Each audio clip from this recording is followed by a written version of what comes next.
Right to work was a big debate, if you'll remember, in Indiana a couple years ago. The concept basically means joining a union cannot be a condition of keeping your job. Last night, Fort Wayne City Council passed an ordinance saying the same thing for the city's employees and unions. But what exactly does that mean? News Channel 15's Alyssa Ivinson continues our coverage from Studio 15.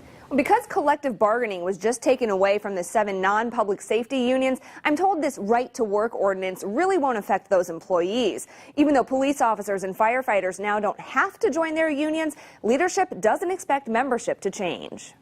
It cannot be a condition of employment or continued employment to either belong to a labor union or to choose not to belong to a labor union. That is basically right to work. Republican Councilman Mitch Harper amended the collective bargaining ordinance for public safety employees to make joining the union optional. They approved our contract, and in exchange they wanted the compulsory union dues out of our contract and a letter of agreement struck. So I think it was fair. It's what can happen when you work together. The Firefighters Union President Jeremy Bush says while the contract does say employment is contingent on paying union dues, it was never an issue.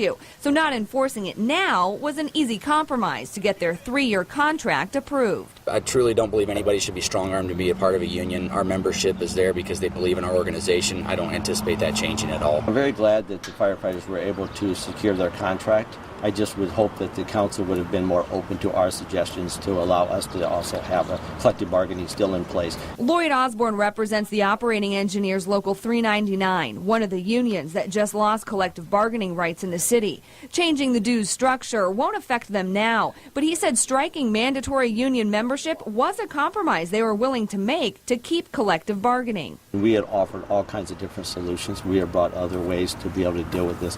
We even offered that solution to them, and they actually fell on deaf ears. They really didn't offer that till it was rather late in the process. At the beginning of the discussion, I signaled pretty clearly on City Council my concern was compulsory unionship. No one addressed it until we were at the time facing the veto override.